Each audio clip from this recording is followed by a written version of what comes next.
Even things like an Adderall or something, right? It's like, hey, I have to come in, I have to focus. Like I needed to speak really well today at like a presentation or something, but I'm like nervous, I'm not in the mood, whatever. If you're in a real lab, you can buy standards from companies like Sigma Aldrich, which make all these raw materials that are 99.99% pure. One of the main methods that people have been focusing on for nootropics formulas is manipulating what's called a cholinergic system. As a natural competitor, you've probably heard a million times over, like, oh, fasted cardio doesn't actually like do much more. And it's like, no, not as a whole, but if you introduce something like a carnitine and choline with a growth hormone to both liberate more fatty acids quicker and then utilize those fatty acids quicker, you can burn fat faster in that particular context. For your stomach, I've heard more recently that some people believe that BPC 157, which is a peptide, is supposed to be very helpful for your stomach. And if so, in what way? It's an anti-inflammatory. It helps with leaky gut. I believe that's why it was first invented, was for that syndrome. And then we found out that it increases, angiogenesis. So causes new blood cells, or new blood vessels, sorry, which helps healing. But the BPC part for your stomach was originally for IBS and for UC, ulcerative colitis. So that was the first purpose for it. And I've tried it and it helps. It's just finding a reliable peptide source is very hard. I had buddies that were in the peptide industry and they told me— I'm just going to push your microphone closer to you. Thank you, sir. They told me that, like, since China got shut down and stuff, India's making a lot of them and they're just not as potent. So I don't even know who to trust anymore. What else does BPC 157 do from just some of the research that you've heard and some of the things that you've seen? Accelerating healing through making new blood vessels, getting blood into getting the growth factors that are released into your muscle cells or wherever the injury is to help it recover and heal properly, I would say, is the best thing for it. And then the TB 500 or 400, there's two of them, that just kind of accelerates it. So yeah, for myself, my shoulder was jacked up, and I've heard so much about these two, TB 157 TB 500 and BPC 157, and I was just like, well, I'm just going to give it a go because I don't know what I did to my shoulder, but I can't move it. And I utilized it for a handful of days along with getting some other treatment as well, just getting like some active release therapy on it. So that could have been effective as well. And I would say it was probably 3 to 5 days that it took where it started to get better. I started to notice an impact pretty much right away. My shoulder still doesn't feel like 100%, but I literally could not put my left arm on my steering wheel. My shoulder was so weird. I don't even remember how you did it. I have no idea like what the hell I did. So I was in a bad way, and that particular combination seemed to help. I don't have any evidence other than just my own experience with it, but it seemed to help a lot. There's a lot of studies on it, and I think Ben Greenfield did a deep dive on it, and I read his protocol, which is similar to like what I tell people to do. So there is research backing it. It's not just made up bullshit like everything else on the internet. Right. And what is BPC 157? Because I've heard, like, if you're a certain athlete in certain sports, where can't you use it? Even though you should be able to, but where can't you use it? Probably WADA. WADA? I would think. I don't know 100% the ban list because I don't, like, a lot of the athletes I work with aren't drug tested that way. Yeah. But I have worked with professional, like, Olympic level before, and I know they couldn't take certain things. And then I was trying. This isn't recording, right? No, we're recording. Yeah. Oh. If you need me to edit that out, I can, though. No, just how to time things so that you're not going to get tested, but who knows? Right. That was what he really needed. So. Yeah, I think I want to say maybe I heard like some of that stuff's gotten banned recently, but then also how would you even, I don't know. I guess there's a way to test for everything, right? Yeah. Usually they do like GCMS, which is gas chromatography, mass spectrometry, and which is basically you put the sample in and then you blast it with electrons, and it breaks the molecule up into different pieces of different masses, and you get this spectra. And one of the masses is like one proton away from being the molecule, and then you test it that way. Or if it's something in the urine and it metabolizes, we know what it metabolizes to. That's how a lot of the steroids get popped, because we know how they're metabolized, and so they test for that. So you don't test positive for, Winstrol. You test positive for the metabolite of Winstrol, like what your body does to it. It's a crazy thing though, like, because if I'm incorrect, BPC 157 is mainly used for something to help an athlete recover from an injury, right? Or can it be used in other senses in terms of helping performance or increasing performance? I think it's mostly injury, not preventative, but injury repair. Injury repair. Yeah, and then the stomach thing we talked about. But I don't think it's something that I haven't read research that personally that says it can increase performance. But it could. What if like you train really hard and you're extremely sore? Like, can it help that, or like you strain? I mean, obviously we just talked about injuries, but like, because people talk about like steroids help you recover faster, so you can go back and hit it harder or just as hard. Can it do something like that, or is it not? That's a different process in your body. Yeah, that like the increased anabolic effect from those is not present in the BPC. So like steroids were made for burn victims, and AIDS patients, so they can help not lose mass. So they have that natural anabolism, where BPC is more for if you have an injury, it can help you reduce the inflammation on it. Mm-hmm. You have a supplement coming out. You have a bunch of supplements. Yeah. And one of them addresses the ladies, which normally the sex pills that you see at the gas station are all for dudes. It's all like boner pills or whatever, right? But you're making a supplement for the ladies? Yeah, so we have a couple out now, and then we're kind of coming out with a few here soon. But yep, we have 2 that are going to be for women and 2 for men. One of the ones for female, we're going to call it Aphrodite, is going to kind of move towards that female sexuality. Yeah. No one's really tried to attack it. Awesome. Let's get these ladies charged up again, right? Yeah. Yep. Mark was already talking about putting in his wife's oatmeal. It's kind of messed up, but Yeah, wow. Right? Sprinkle a little bit of that in there. Yeah. What she doesn't know doesn't hurt her. So yeah, but we actually kind of want to try to turn them into like RTDs, or like a little, like 5-hour energy too. So it's like you're always packed and loaded, ready to go. What's in it? Well, there's a couple things in it, but none of the ingredients will probably super stand out, because what you're trying to do is actually get the right metabolism in certain parts of the brain and the right physiology going to put you in the mood, right? So there's not like one single ingredient that's like, bam, this is gonna... Fuck, man, women are complicated. Yeah, exactly. It really is, though. But that's kind of the whole idea of all the products, is like these things that really haven't been attacked. We're trying to go after them. So like even things like kind of mimicking like an Adderall or something, right? It's like, hey, I have to come in, I have to focus. Like I need to be like I need to speak really well today at like a presentation or something, but I'm like nervous, I'm not in the mood, whatever. It's like, bam, here's your little supplement you can take, be ready to go. Another one for the men we're doing is like we're calling it Zen. And it's going to be like men have a really hard time relaxing. We're kind of talking about this, like especially with mindfulness and whatnot. And it's like, hey, I'm done with work, kind of got to shut down. These are things that, you'll be able to take like, every day or just acutely as needed. But yeah, kind of just like a new line of supplementation. Yeah, you guys are kind of finding the, I guess you're finding like the optimal way to do all kinds of different things. And the way we started out today's workout was unconventional. Mm-hmm. What was in that shot that we took? We took an actual literal injection before we worked out today. Yeah, you guys.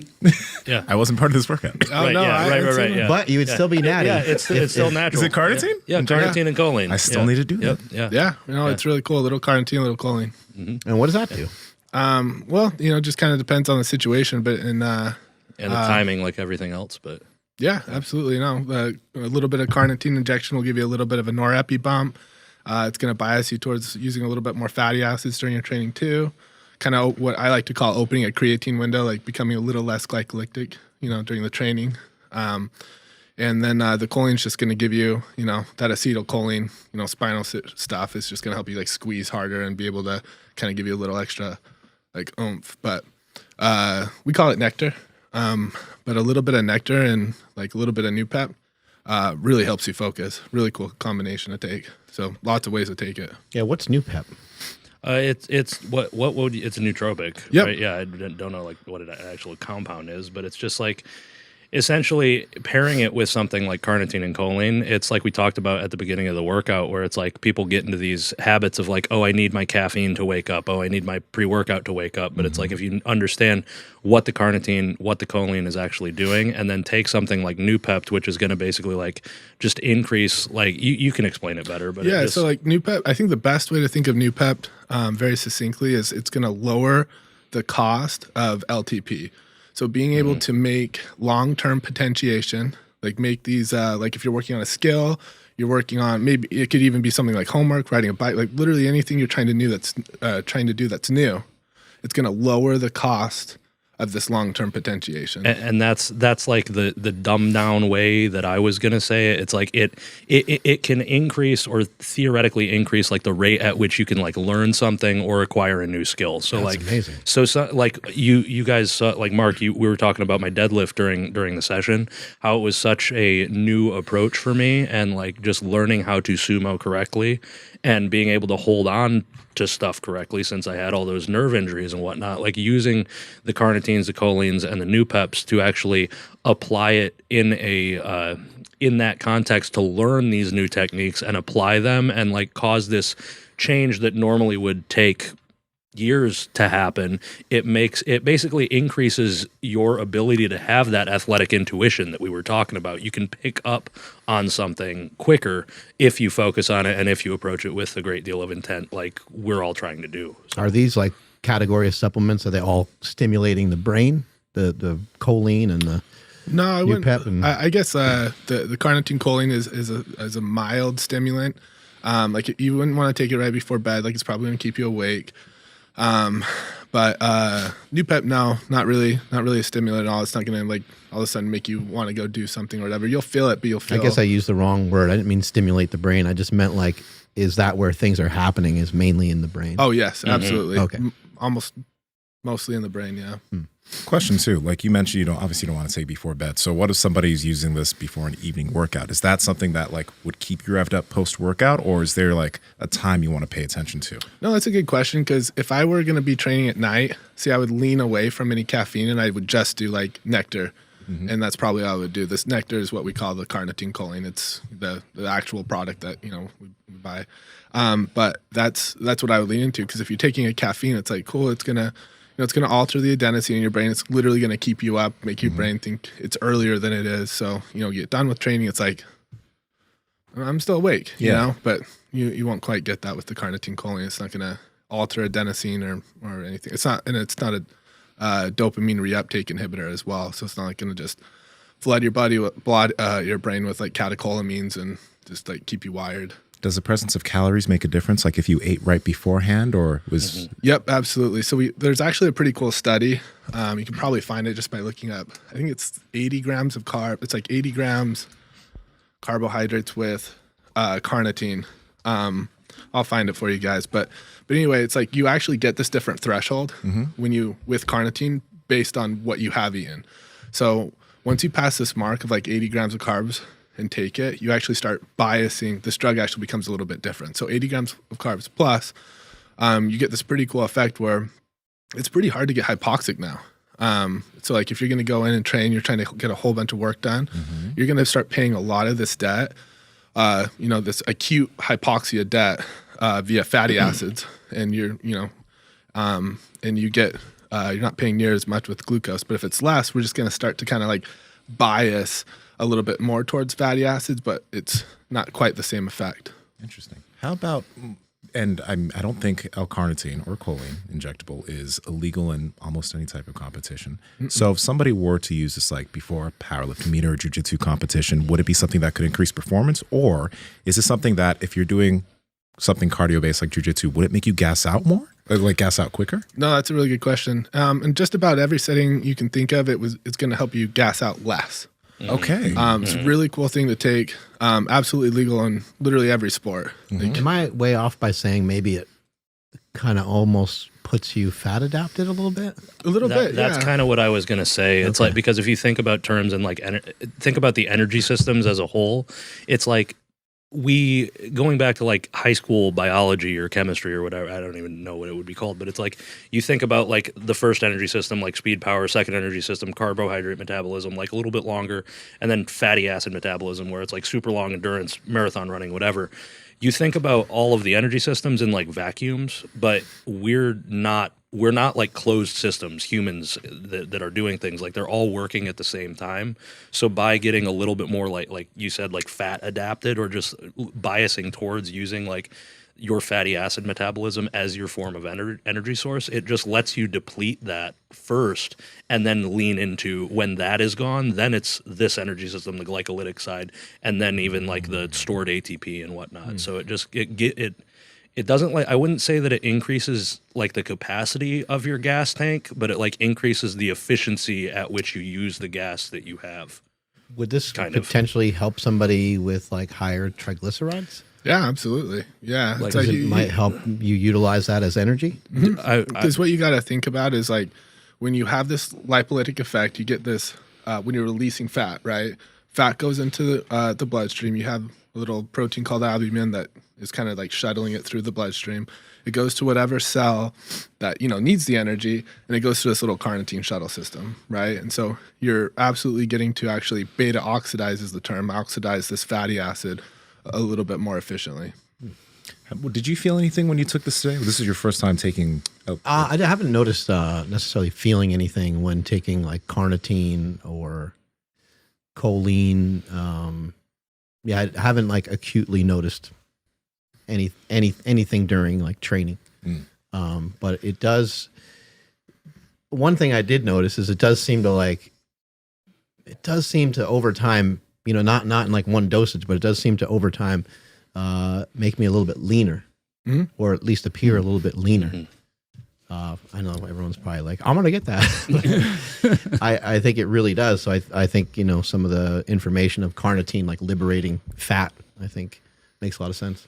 And think about like, this is when like the stuff that a lot of people these days look at as like bro science. This is where it actually isn't bro science. It's where you can like use the timing and the use of like external supplements, like non-androgenic PEDs like carnitines, cholines, growth hormones, stuff like that, to actually like put you in a position where you can burn fat faster. Because like as a natural competitor, you've probably heard a million times over, like, fasted cardio doesn't actually like do much more. And it's like, no, not as a whole, but if you introduce something like a carnitine and choline with a growth hormone to both liberate more fatty acids quicker and then utilize those fatty acids quicker, you can burn fat faster in that particular context. Wait, did you just toss in growth hormone though? Yeah.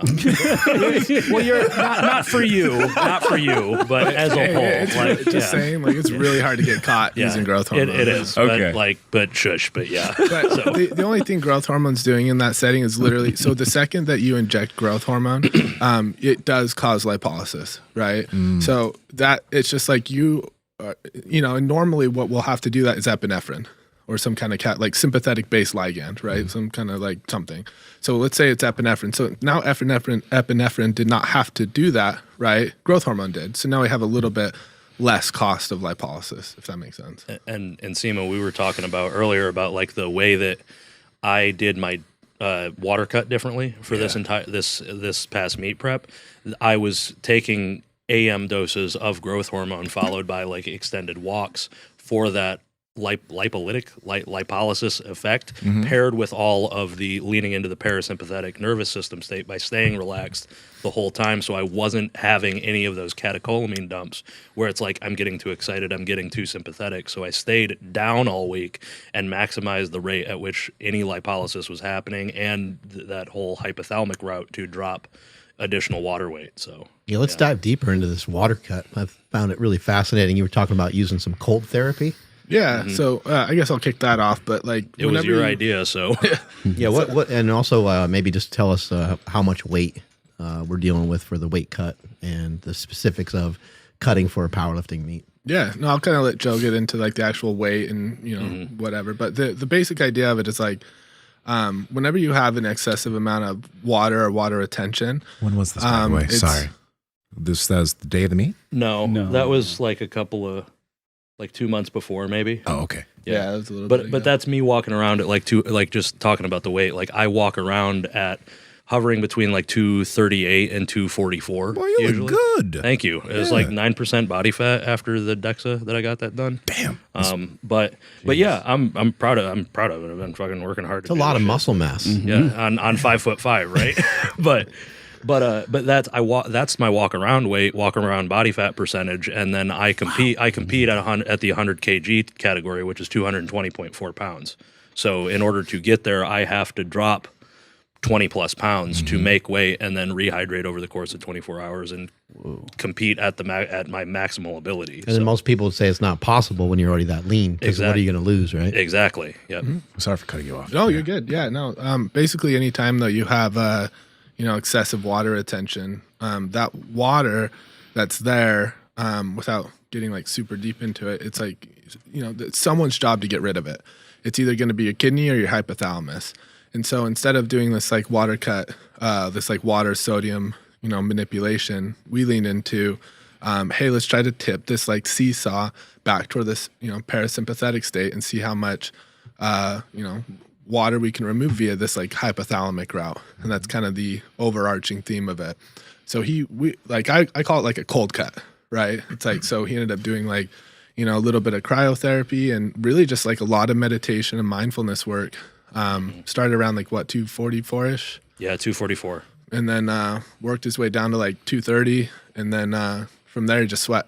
So you've gotten your labs done, whether it's 6 months ago or a year ago, and you want to know where things are at, but you don't want to get a full panel again. That's why I've partnered with Merrick Health, owned by Derek, for More Plates, More Dates, and we have something called the Checkup Panel. This is an affordable panel with 55 different labs that will allow you to see all those different biomarkers, and you can get this channel every month or every 2 months, whatever frequency you like, but it'll give you all the specific labs that you want to know so that you can make sure that you're moving in the right direction for your specific hormones. Andrew, how can they get their hands on it? Yes, that's over at marek.health.com/power project. That's MAREK health.com/power project. There you guys will see our checkup panel. Load that into your cart, and at checkout, enter promo code PowerProject10 to save 10% off of that panel. Again, marek.health.com/power project. Links in the description as well as the podcast show notes. What are your thoughts? Because you mentioned that this whole thing started from it being extracted from bull testicles, which to me sounds actually pretty natural. Right.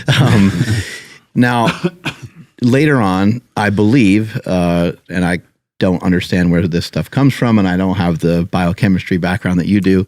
So help us understand. I believe that testosterone was later synthesized from like yams or potatoes or something like that. So my kind of question here is, why do people try to go with these outside resources of plant-based things? We had Andrew Huberman on the show. We've had other people on the show, and they tout these certain things that increase your testosterone levels. But sometimes when I look at some of these things, I'm like, well, if we're going to increase if that's the goal, then we should just take testosterone. And I know that certain things are illegal, and I understand that there's a market for some of these things, but it's my belief that taking a shot of testosterone is healthier in some ways than messing around with some of these things that we don't know much about. Because I would say, and this is just my own belief, I believe that there's more information, there's more research on steroids than there is on something like Frogia agresta, or however you say that. Frogia agresta. Yeah. So one of the main problems is if a university laboratory isn't funded to do this research, and a supplement company wants to do it, then they have to pay for it. And these studies are very expensive, hundreds of thousands of dollars to do, right? So a lot of the stuff that I base my product development on is research from labs. Some of it is just in vitro. Some of it is in vivo, meaning in cells versus actually in humans taking it. And the natural stuff contains compounds that are similar in action, or they have some kind of binding affinity to the AR, but there's no natural testosterone found in any of these things. These are all things that are mostly signal your brain to increase luteinizing hormone or follicle stimulating hormone, and that's how they work to boost your testosterone. But you can't synthesize testosterone from yams. I don't believe there's an active in there, but you can find natural things like DHEA, and then you can synthesize testosterone. Like there's ways to do it. Where does testosterone come from? In the body? No, I just like. Oh, it only in the body as far as the molecule testosterone. But how do they make it? Like at these labs and stuff. Oh, you get it comes from a plant, doesn't it? No. Well, so in real chemistry, not like home chemistry, if you're in a real lab, you can buy standards from companies like Sigma Aldrich, which make all these raw materials that are 99.99% pure. And you take that and then you look at the molecule and you see where you have to connect certain things, and you just synthesize it. Like you add them together, you stir them, sometimes you heat them, sometimes you cool them, you add different reagents like reducing or oxidizing, and then you make the molecule at the end. So it could be a 3-step process, it could be a 15-step process. It just depends on what you're trying to do. So it's derived from something in the beginning, right? DHEA is the main one in the body, and then that can convert to androstenedione, which converts to androstenediol. I guess I'm trying to ask, like testosterone. Yeah. When they put it in a bottle. Yeah. Where does that come from? It comes from, the standards that they make. Or, I mean, now you could... But it kind of come from something from the earth, right? Or something? No, not necessarily. Chemists make stuff. So, like, But you can't make something out of nothing. What's it made out of? You mean like carbon, nitrogen, oxygen? Like, it's not made from bark. They don't extract bark. It's all It's not like synthesized from anything. No, not anymore. Everything is all chemically made. It's like synthetic, like we were talking about vitamin C. Nobody's squeezing oranges and taking that and extracting vitamin C anymore. We know how to make it synthetically from a starting point. And to circle back to the Patrick Arnold thing about THG, is he found a birth control pill that had the same alternating double bonds, those 3 alternating bonds that make tren, and it was.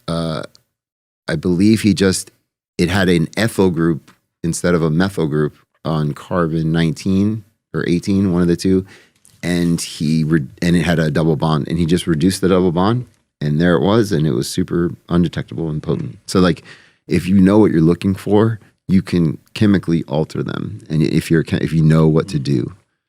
But to answer your original question, no, you can't extract testosterone from any plant or anything like that. We use like different anabolic things from like the insect hormones that are big now. Like laxagenin was a big plant-based one that has anabolic properties, but it has nothing. It's not testosterone. It's just it's their form of an anabolic hormone in their body. Is it a good idea for someone to try to boost their testosterone through some of these means? I don't think it boosts testosterone as much as it just has an anabolic effect.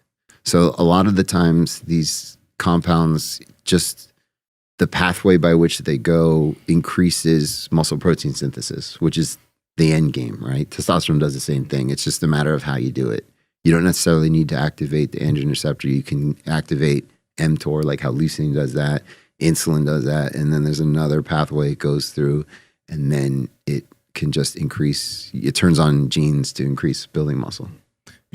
We were kind of talking about this earlier, but everyone's like, most guys hear about testosterone, like I want to increase my testosterone so I can get bigger, et cetera. And I know that you focus on the chemistry, but I know a few people who have low testosterone who have built amazing physiques that people would think they're on drugs, right? But their T is low. So, you got a lot of young guys in their late teens or early 20s trying to seek out testosterone to get bigger.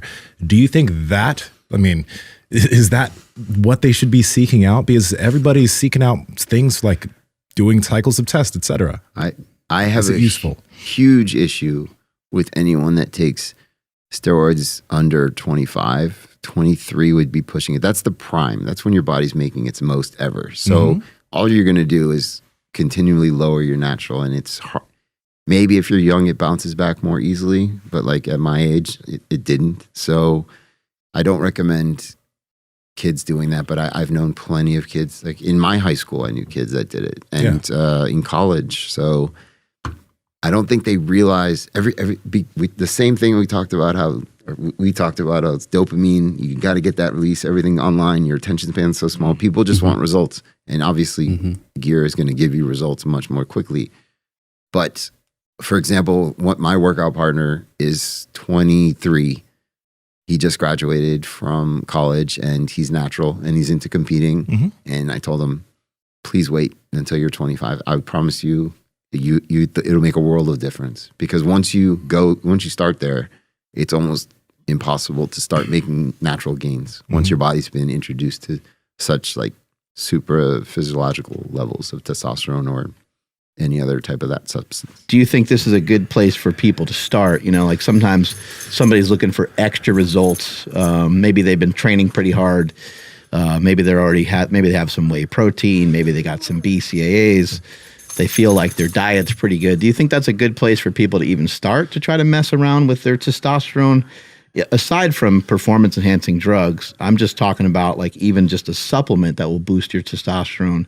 Or do you think they should maybe be looking somewhere else?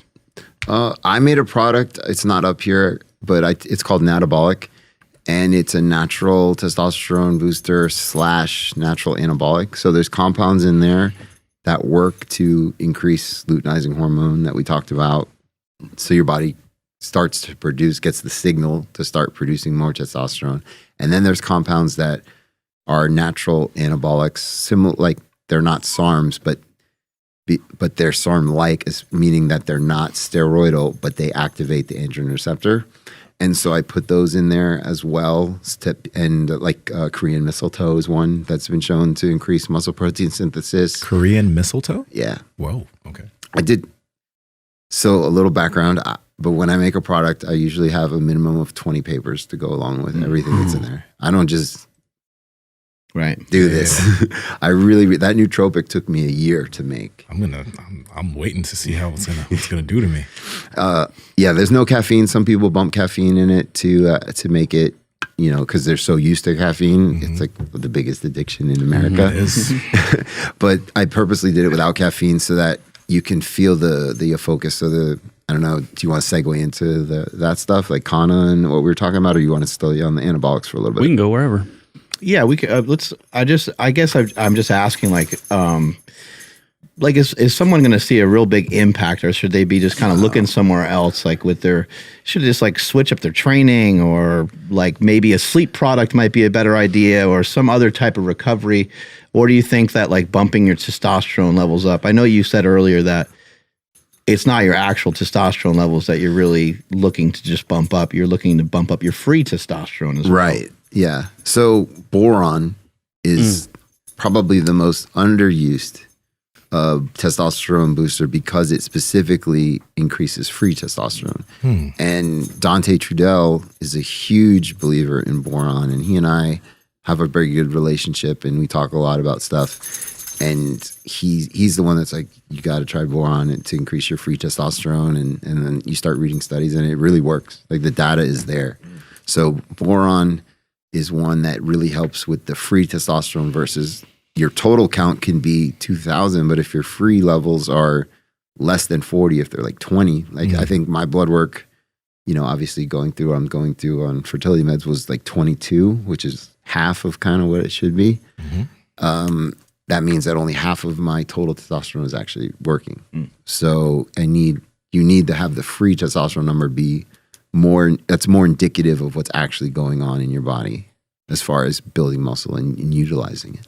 And as far as like dosage of boron, because I did my blood work with Merrick Health. The first time I did my blood work, a supplement that was recommended there was boron.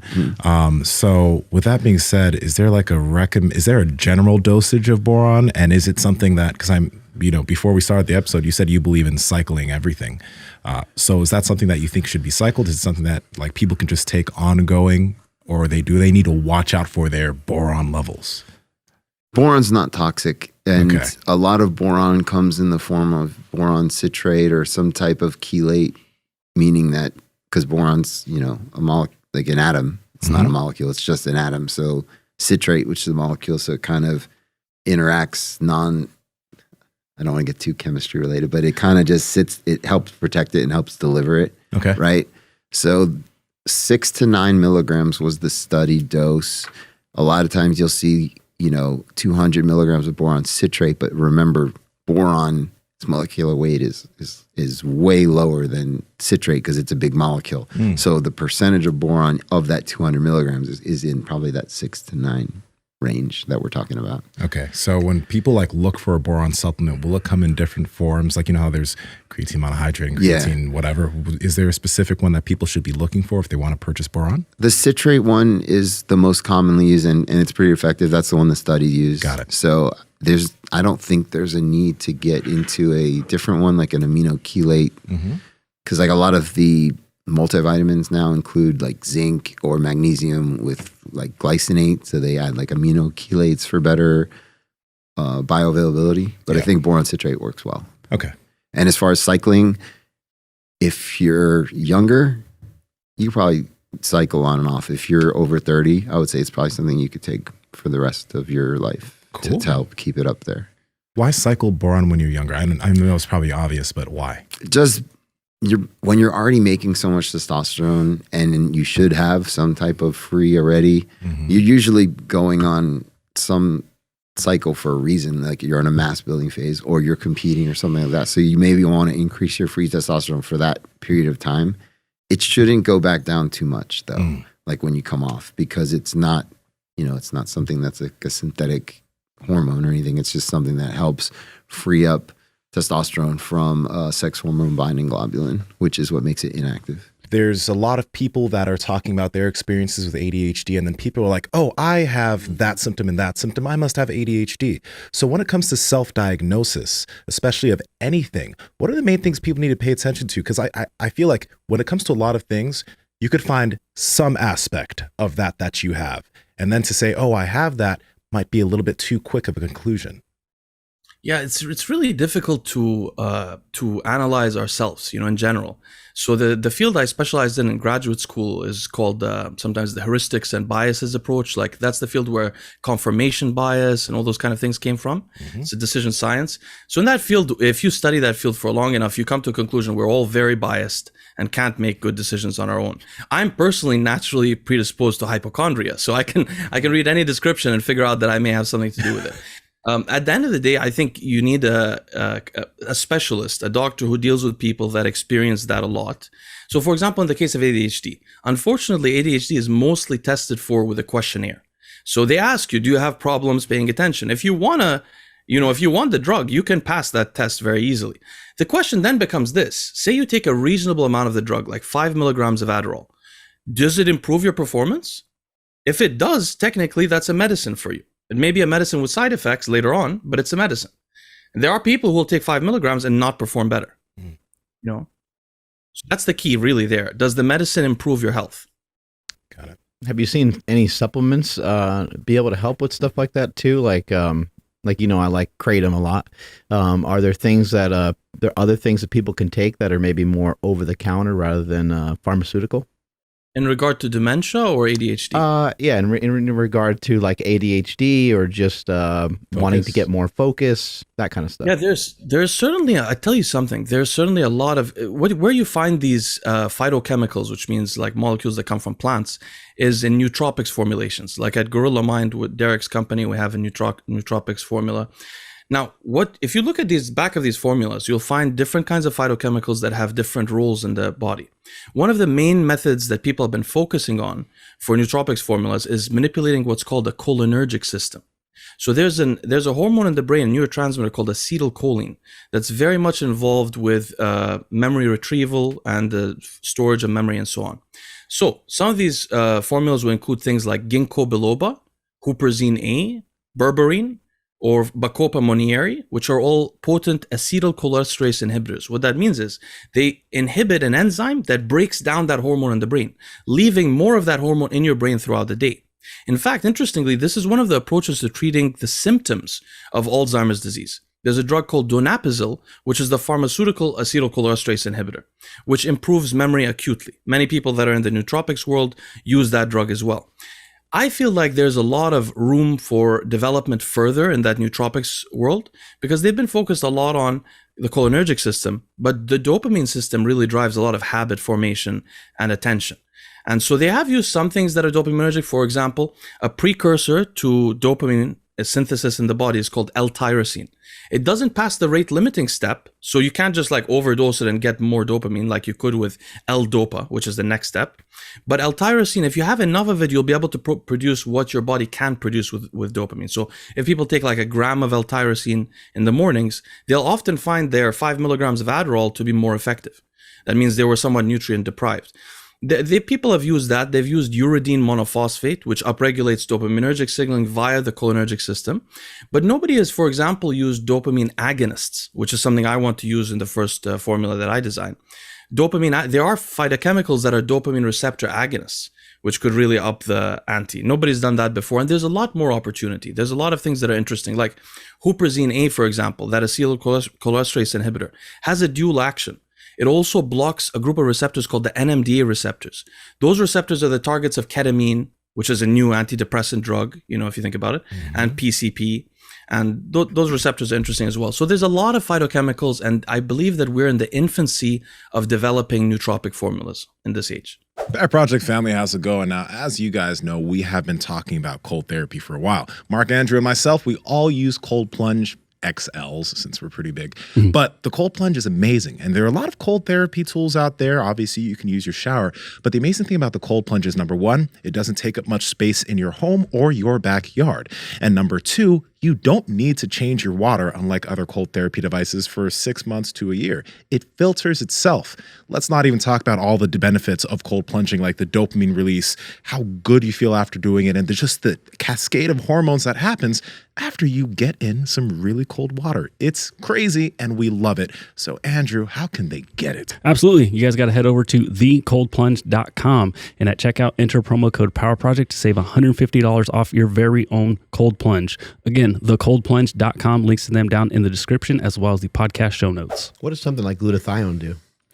So glutathione, man, so many different things. Again, depends on the application, but it's like, long story short though, it's like you can train harder and recover faster, right? Like your ability to recover is going to be significantly helped.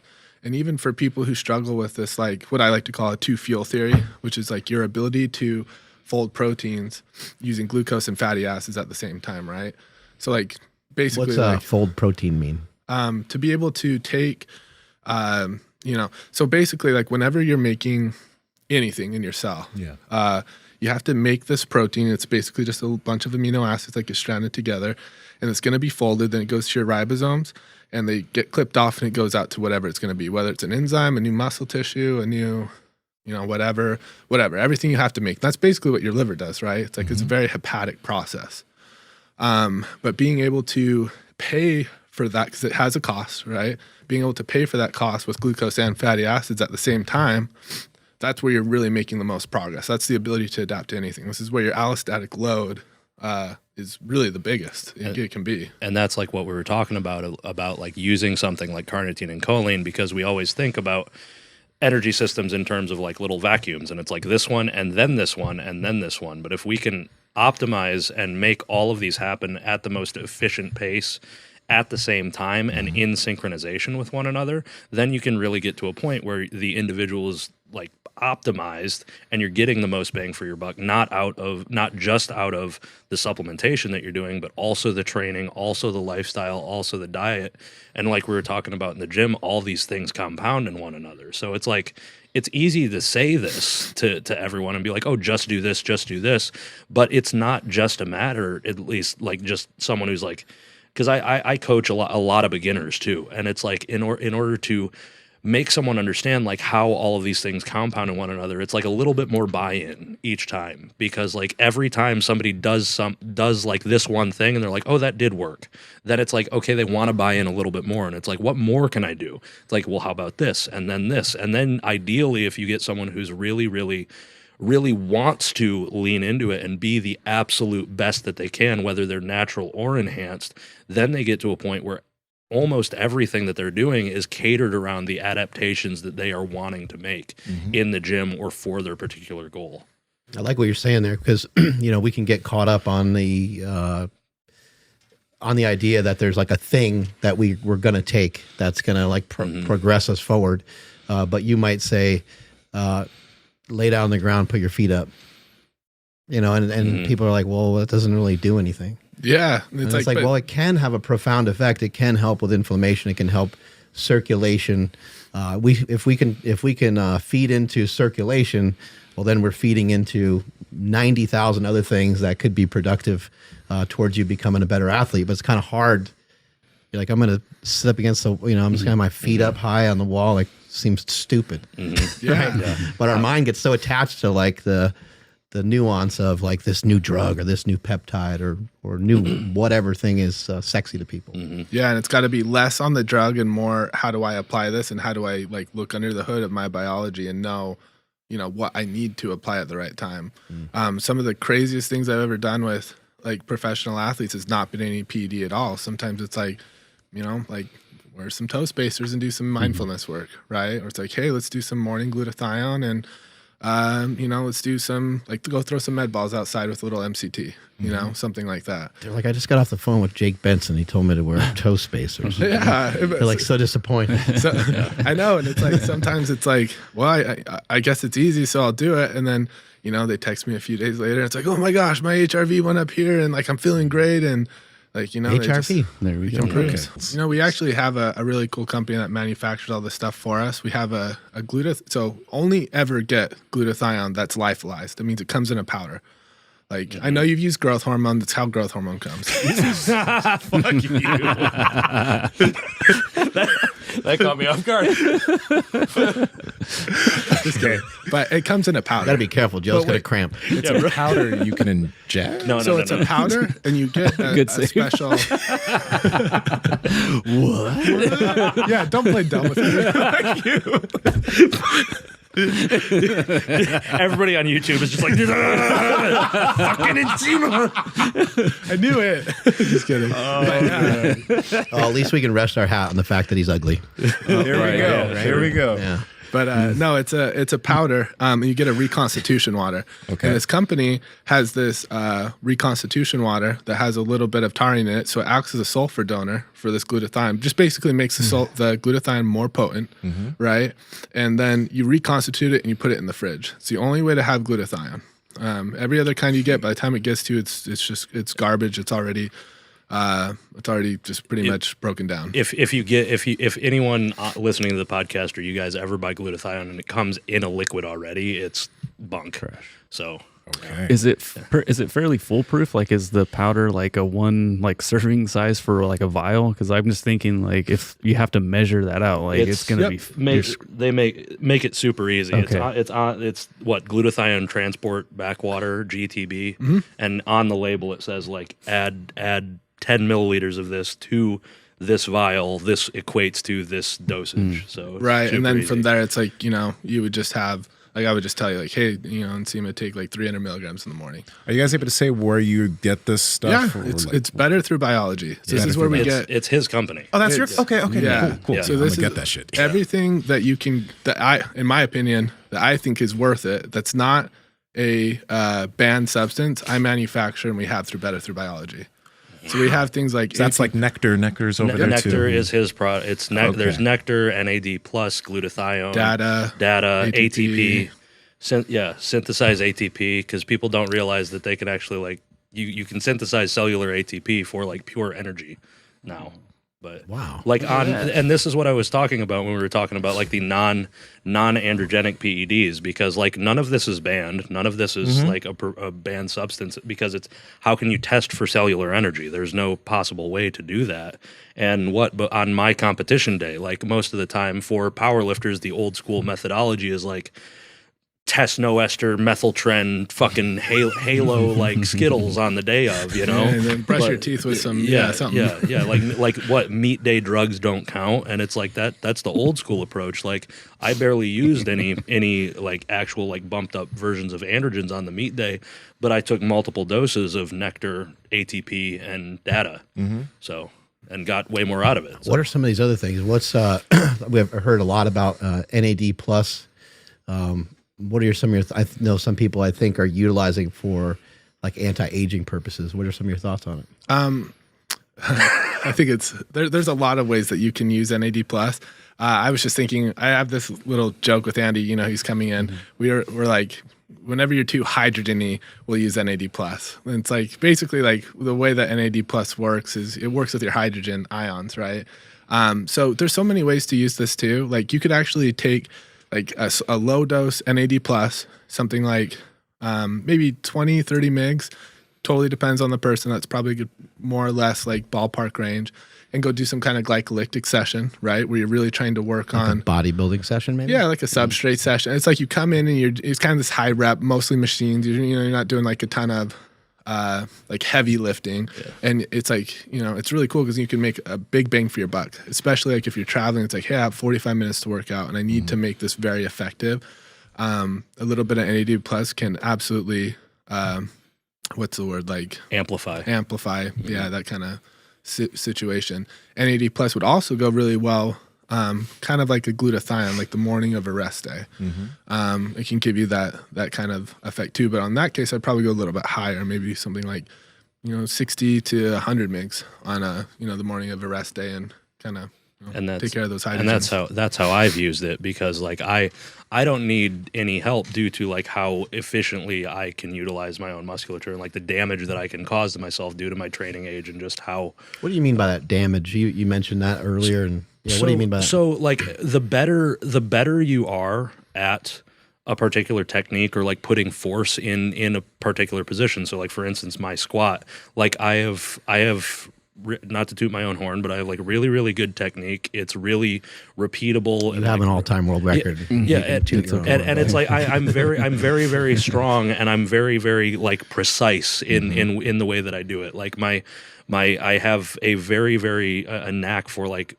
my precision window, hitting my precision window, where it's like I will put the most amount of force possible in this particular range of motion. But in doing so, like that's such a high demand on my body and on my physiology and on my biology. So there's always, like Jake mentioned it before, there's always a debt to everything that we do. Even when we get really, really fantastic at something, there's still a debt that we're incurring by doing that particular thing. Like for example, on a squat, you can kind of wreck yourself with like 2 plates. Yes, which for somebody else to scratch their head and be like, I don't understand how he got so much out of 2 plates, but you could probably induce some muscle hypertrophy and things like that just because you're so connected, right? And because of that neuromuscular activation, or the mind muscle connection, or whatever term you want to use for like it, motor unit recruitment. And it's just like how you were saying, you don't need much for your legs at this point. I'm the same way. Like if I just transitioned to like my health phase post powerlifting, I would probably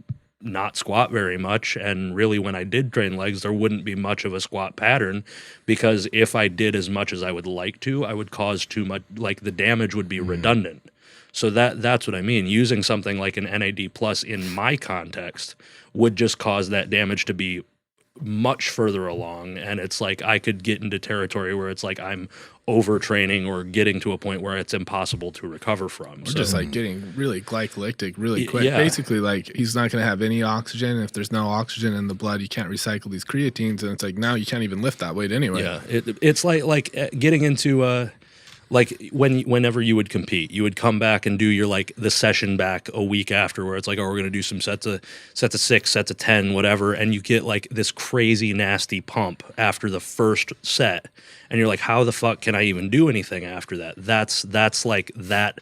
The result of that happening, like you're too efficient and too turned on with one rep. Yeah. It's like the excessive motor unit recruitment. Yeah. But then that's why I use it on my rest days, because it, for my particular context, and probably for your own, like you could get more out of it that way. I was going to ask about the nootropic. So can you break down the choline? You said you had a precursor and then something to kind of make it stronger. I didn't know about the second part, but because a lot of nootropics you'll see, and you definitely know this, will use 50% alpha GPC in literally everything and call it a nootropic. So can you explain why you use 2 different chemicals or compounds? Sure. Okay, so the only reason alpha GPC is 50% is because it's extremely fat soluble, and the 50% is a carrier. Okay. So the molecule itself is like an oil. And so to put it in a powder, you need to have a carrier. So that's why it's 50%. I use CDP choline, which I like a lot personally. It's less choline by weight versus alpha GPC. It's about 18%, where alpha GPC I think is like 20 or 22%. But it's a straight powder. You don't have to worry about it being an oil. And that is what increases acetylcholine, which is the neurotransmitter that wakes you up, where like GABA is the neurotransmitter that makes you tired. So the other thing that you were talking about is huperzine A, right? That's right. So that is an acetylcholine esterase inhibitor, meaning it blocks the enzyme that breaks down acetylcholine. So by doing that, you have more free acetylcholine circulating in your brain, which allows for more focus, for memory formation, stuff like that. Mm-hmm. And then in comparison, because the second you start like searching for choline, you recognize that it's in foods, and like people will point to eggs right away. Eggs and nuts, yeah. So in comparison to something like that, like I had 5 eggs for breakfast, but I've also had 8 capsules of this nootropic. So like I should be floating anytime soon, but like it's different, right? Or is it about the same? It's a subtle thing as far as choline. Like it's something that you'll just notice you're sharper over time. It's not something like taking a prescription type of medication where it's like it hits you and you're like, yeah. But having choline like from eggs it will still convert to acetylcholine, which is what it has to do. It has to get acetylated in order to be the actual neurotransmitter. But these are all choline donors. So like they break off, the choline molecule breaks off of CDP choline or alpha GPC, and then that would turn into acetylcholine. So whether you're getting it from nuts, food, or supplement, the easiest way with the supplement is you can just get more. I don't remember the exact amount of choline that's in an egg, but I know the dose that I like to use is around between 300 and 400 of CDP choline. Alpha GPC, I think, is a little higher because it's a 50% material. So most people, the bare minimum dose, I think, is 300, which is 150 active. So I think double that is probably a decent dose. Yeah, I used to like taking a lot of caffeine and L-theanine together. I've tried. Basically, the way I explained it was like L-theanine is just kind of takes the edge off the top. Is that accurate? Because I don't know. I just felt good. I never liked it personally. I tried it because it's a thing. I like experimenting on different things and see how they work together. I personally didn't like the combination, which is why I didn't use it in anything. I didn't use it in my sleep formula or anything like that. But some people do like it. But again, I'm not a huge caffeine person anymore. I only take it before I train. And when I wake up, I try not to take any of that. I usually take the nootropic or something like along those lines just to get my brain functioning. And then we also talked about, I do microdosing, which helps me a lot as well. Ooh, we definitely got to get into that. But I wanted to ask you about like paracetam or any of the racetams. Yeah. I messed with almost all of them, and sulbutamine and a couple of other fucking sulbutamine. Yeah, that's I can't read, but I can fucking take them. What's your thoughts on the racetams? Unfortunately, they are drugs, and they're not supplements, right? Okay. So because Noopept was one of my favorite. Yes. And back before we got super strict, it had been in products before, and I really, really liked it. Phenylparacetam was probably one of my favorites. Taking it. I really like. It's expensive. Yeah, but they work, and the same way as almost they are drugs. They're not supplements. So unfortunately, you can't use them, but they do. They are potent. They definitely help increase focus, similarly to a prescription medication that you would get. The racetam, that whole family. There are natural things that there are natural things that produce the same effect, but you have to take so much of them that it's either cost prohibitive or you're not getting the bioavailability you need, that kind of thing. Where's the line drawn, and who draws it on what's a supplement and what's a drug? Yeah, I never heard anybody call a racetam a drug. It's a drug because it's synthetically made. It's not naturally occurring. Okay. And the the FDA does that, and they have the DSHEA Act, which says that it has to be a natural metabolite or amino acid or something that is naturally in your body in order to be a supplement or a food. So those things are not, because they're completely synthetic. So like, if you guys remember DMAA, what the FDA basically said was, you can't make something in a lab and then try and find it in a plant. But if you find it in a plant at a very small amount, then you can, instead of taking 10 kilos to make 1,000 grams of something, you can biosynthesize it, or synthesize it to be bioidentical to that compound. But that was the court case a couple years ago. I don't know if it's changed since then, but you can't just make something in a lab and say, oh, this is awesome, and then try and go somewhere where it's at 0.000% in there and then call it natural, because it's all spiked. And that was a big problem in the industry. So when it's pushed over to a drug, it's probably more regulated. Yes, much more regulated than a supplement. But again, I mean, you could buy Noopep online. Right. I haven't seen a whole lot of regulation, except I think you can't do it on Amazon. So they're really strict about stuff. But you can, I mean, there's plenty of sites where you can buy Noopep, and just like peptides, just like any research chemical you can buy online. There's always going to be some not for human consumption clause or whatever that's on there. But people, I mean, there's a market for it. If there's always a market for it, somebody's going to fill it. What are some things that we can take that can help sleep, help us get to sleep, help us stay to sleep, help us wake up refreshed? So I didn't bring that either. I made a sleep product, and I have in-depth videos that break down all of these things.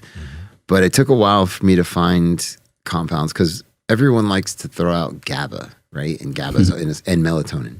Melatonin has never worked for me ever. And I've had insomnia for a very, very long time. I have a sleep doctor. And so it was a personal endeavor to make this sleep product. So I really dug deep into, how do prescription sleep meds work? Where do they bind? And are there natural alternatives to that? And so I found quite a few that bind. So you have your GABA receptor, but then you have what's called, in chemistry terms, it's called allosteric sites, which means it's not the actual main binding site. It binds on a different part of the enzyme, but increases the activity. And that's how a lot of the sleeping meds work, like all of the benzodiazepines. They allosterically bind to the GABA receptor, and they increase its effectiveness. So I look for compounds like that. And I actually found a research paper that was fairly new, I think from 2019, that they discovered all this stuff in Africa in some bark. And it had multiple compounds that they identified that work as that. So I put that in the sleep product. And different things that allosterically bind to the GABA receptor. Yeah, that's the one. So can you pull up this supplement facts panel on that? Yeah. It's very small though. Yeah, but there's ingredients in there that most people have never heard of, like magnolia bark extract is a big one. And so magnanol and honokiol are two natural compounds that bind to your GABA receptor, and they work really, really well for sleep. The first ingredient, I think, is commonly known as skullcap. That has a compound called bakelin, which is another potent allosteric GABA receptor modulator. Apigenin helps work for sleep. The Zimmermania is the one African one I was talking about that I found all those compounds. And then I put black pepper extract in there, and I have a huge problem with people just throwing it in there. There's a very specific reason I put that in there, because it helps certain products from being expelled in your body. And like many people just throw it in there and they say, oh, it increases bioavailability, but it doesn't. It does it for certain things. It's a very specific way it works. And so I put that in there because some of those compounds that are polyphenolic can be expelled very, very quickly through a process called glucuronidization. which is basically adding glucuronic acid, the sugar molecule, to the compound to make it very water soluble, and then you pee it out. Have you ever tested this with any sort of like tracker, like just for yourself? You ever just take the product and track your sleep versus not take the product and track your sleep? Yeah, I've done that on every product I make. I do on myself first. So yeah, after finding these combinations, I tried them by themselves, and then I tried add 1, add 2, see how they work before I came up with a final formula.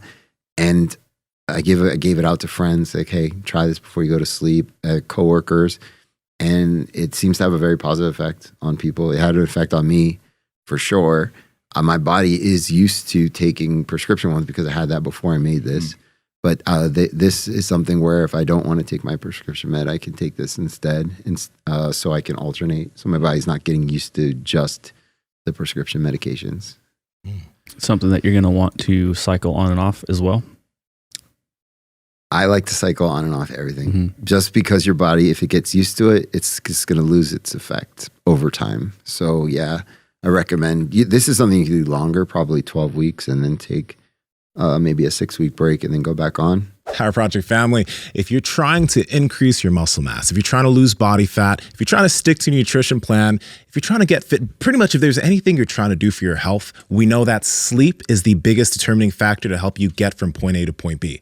That's why we've been sleeping on 8 Sleep mattresses for probably more than 2 years now. And the main reason is the technology behind the Pod Pro. Now, the Pod Pro is like the Tesla of beds. It will change its temperature based off of how you're sleeping during the night. And if you have a partner that's sleeping on the other side, they can have their own temperature settings. We all sleep hot here, and I used to wake up in a puddle of my own sweat. Gross. That doesn't happen anymore because of the 8 Sleep mattress, and I've been getting the best sleep of my life. Now, if you don't want to replace your mattress, you can just get the Pod Pro cover, and you can put that over your current mattress to get all the benefits of 8 Sleep. But if you also need to replace your old nasty mattress, you can get the Pod Pro cover and the 8 Sleep mattress. Andrew, how can they get it? Yes, you guys got to head over to 8sleep.com/Power Project, and you guys will automatically receive $150 off of your order. Again, 8sleep.com/Power Project. Links to them down in the description, as well as the podcast show notes. It just perked my ears because I'm just thinking like maybe somebody else listening would, be interested in hearing that stuff. But anyway, for the nectar, L-carnitine, and that sort of thing. I'm sorry, I guess that has the L-carnitine already inside of it.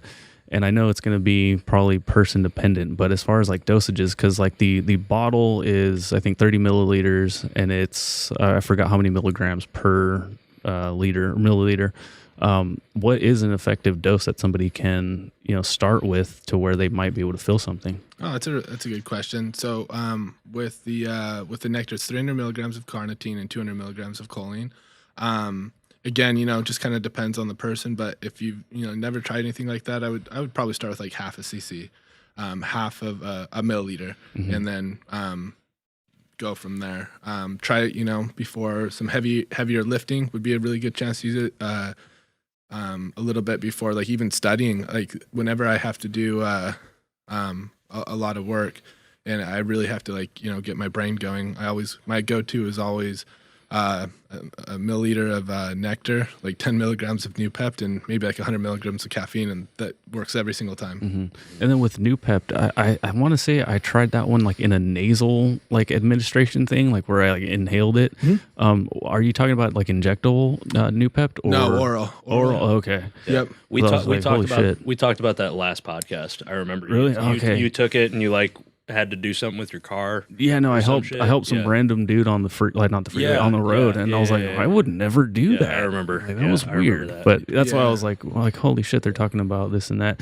And then Joe, you had mentioned like you could take this and then kind of not have any side effects. Can you take it like too many days in a row then? Like the biggest, so this is with carnitine. I mean, this is something that I learned from Jake. The biggest outcome that you're going to have if you take too much is you're going to have diarrhea. You're going to poop yourself. You're just going to have bad poops. Okay. Yeah. And I don't know. What is that? It's just like increased.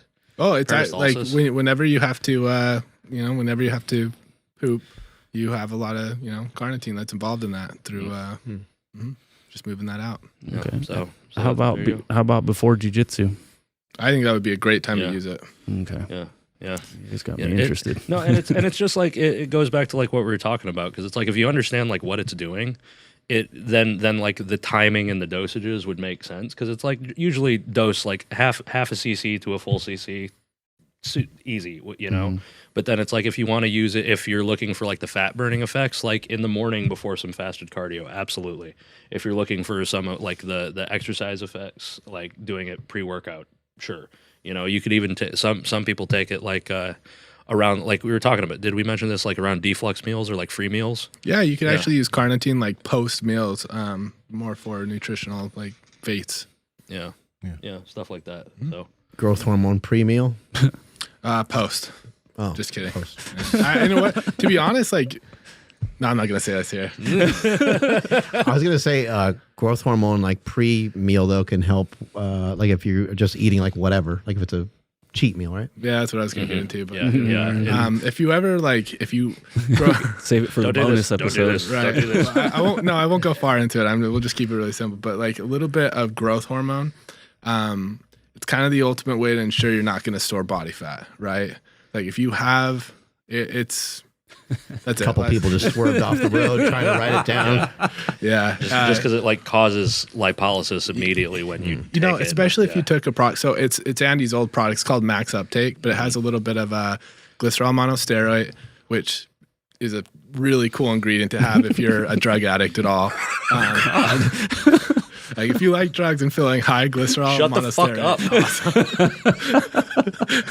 Wait, is this legit? Yes, because it makes the absorption of like anything you take happen quicker. So basically, glycerol monosteroid activates what's called CYP enzymes. Are you familiar with CYPs? Nope. So basically, whenever there's drug metabolism, the CYPs are what do the work. They're kind of like this king, the top of the hierarchy of like all your enzymes. Well, that's the way I like to think about it anyway, because they're the ones that aren't necessarily like, I guess, necessary, right? So it's kind of like libido. It's like one of the first things to go when you're like, you know, not keeping up with recovery and whatnot. So if you ever like take a little bit of glycerol monosteroid and then take said psychoactive drug, it's going to kick in a lot harder.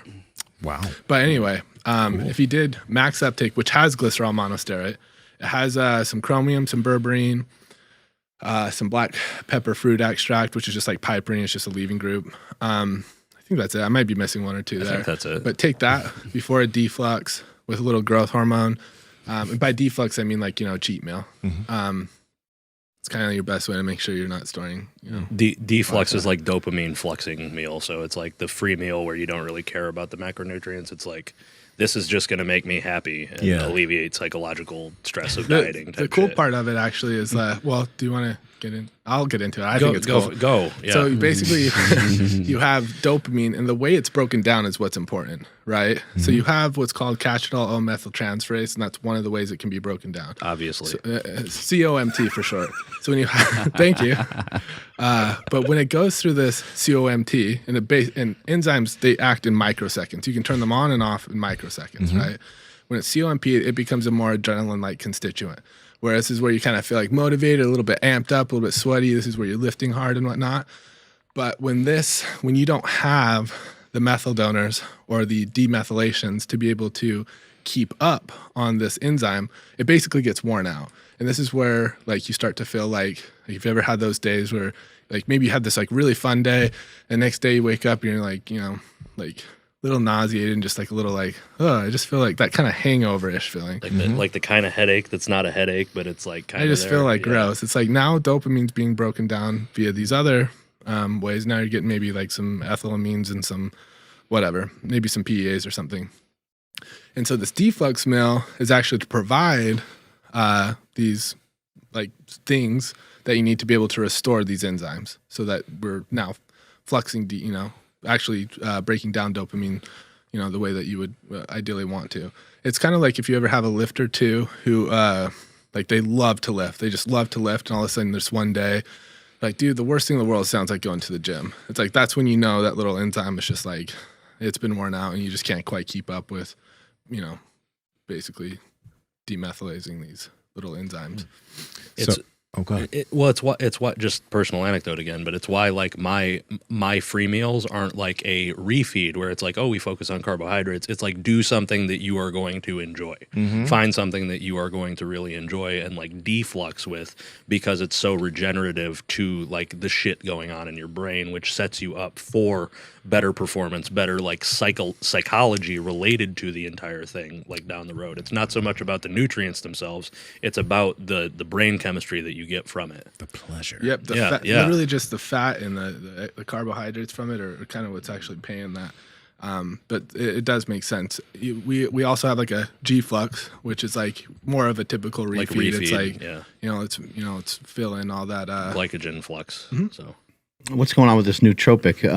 I've heard you talk about, I think it's Kana, is that how you say it? Yes. And that has some good research behind it in terms of like depression and anxiety and things like that?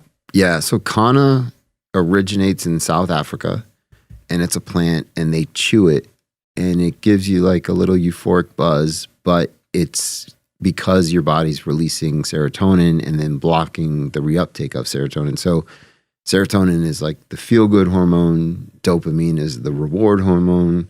So most antidepressants are selective serotonin reuptake inhibitor. So this is a natural serotonin reuptake inhibitor. So you're releasing it, you feel good, and it's blocking it from being metabolized.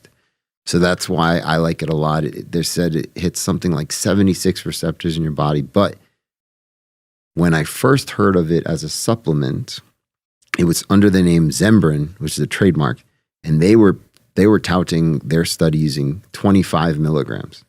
When I researched how much the people in South Africa are taking, it was between 500 to 1,500 milligrams at a time. So that's a huge difference between taking 25 milligrams versus taking 1,000. So I opted to go with it. Like I messed around for a while with it when I was formulating that, because it was also in my original pre-workout. And I just remember adding that to the stimulants that I had in the pre-workout, and it was just like a light bulb went off, like this is something to look into because something's happening. You feel good. I think I trained arm for like 2 hours just because I was so focused. Yeah. And then I looked into other ingredients that were dopamine releasers and dopamine reuptake inhibitors. And then, so dopamine and serotonin are called monoamines, and you have an enzyme called monoamine oxidase, which breaks them down. So I looked into natural monoamine oxidase inhibitors and how they work. And I found one in ivy leaf, which prevents the breakdown of serotonin, dopamine, and norepinephrine, which is like similar to adrenaline. So by having those blocking that enzyme, that you have more dopamine and more serotonin now in your body, so you'll feel it and you'll be in a good mood. So and the way that like Adderall works is that it's a dopamine reuptake inhibitor.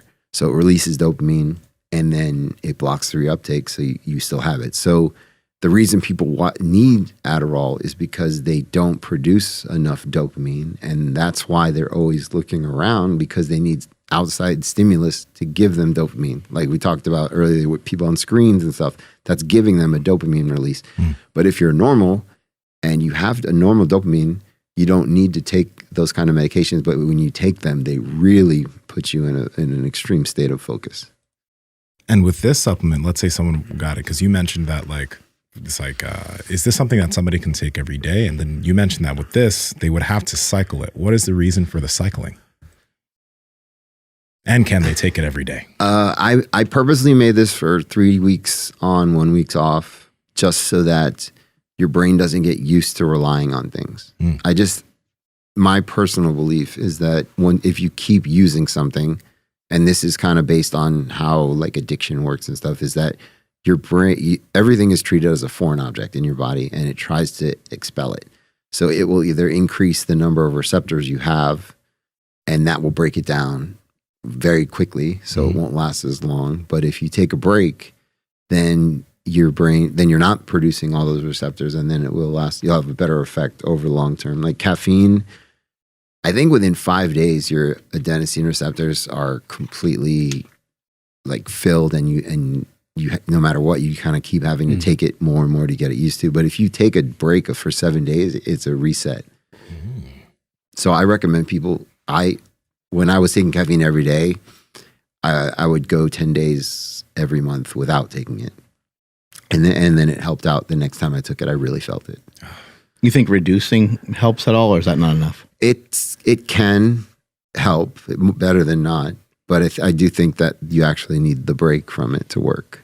You think that might be true of dieting even as well? Like, go 3 weeks pretty good and then give yourself a week, not to, just have at it, but maybe a week where you're not counting and calculating and being so precise? Mentally, 100%, because if you get really into meticulously dieting for so long, and especially if you're in a caloric deficit, you're going to go nuts, right? So I think that's like the purpose of cheat meals. And then the nutritional purpose of cheat meals is to kind of keep your thyroid going along. Because once you're restricting calories for so long, your body thinks that you're going into starvation, and it can actually store more body fat than lose. And you can be on a caloric deficit and still not be losing weight. You'll burn muscle before you burn fat. That's just from like an evolutionary standpoint. That's how our bodies were made. As hunters and gatherers, you never knew when your next meal was. So you always you had stored fat that you could use as energy until you got your next meal, whatever it was. So from that standpoint, I think that having cheat meals or even a cheat couple days or something like that can give a huge spike in your thyroid levels, which will keep your body humming along and continue to burn fat if that's your goal. And give you things to look forward to, because you'll get excited about that, couple day break that you might have, and then you'll get excited to get back on your plan again. Yeah. And it's like as you know, it's a lifestyle. It's very hard for people that aren't into like working out to make it a lifestyle.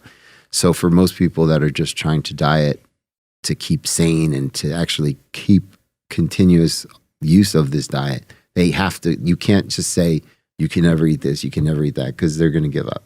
So I think it's a good idea to always say like, yeah, you can have this on this certain day or have 2 days a week where you don't eat on your diet, and then you go back on, and it breaks that monotony and kind of gives us, like you said, something to look forward to. And that also releases dopamine, when you nice big chocolate cake or something in front of you, you get real excited and you feel good about it. So I think that's positive. What about with steroids?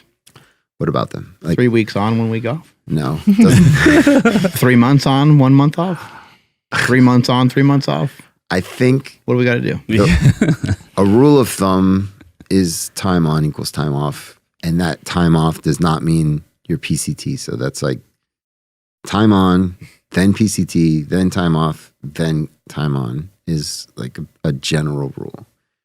But most people just cruise. And, the repercussions of that is you could become sterile, or you can have like plaque buildup. You're always on something, then your body's never going to produce anything, because it's always getting that that exogenous signal saying, I don't need this, I'm getting it already. So I think it's very important, especially when you're younger, to come on and off. When you're older and you have kids and you just decided this is what I want to do, then it's a different conversation. So what also inspired me was I noticed that ibogaine. Guys have heard of that molecule, ibogaine? Yes. So ibogaine I've used many times. Ibogaine is very interesting.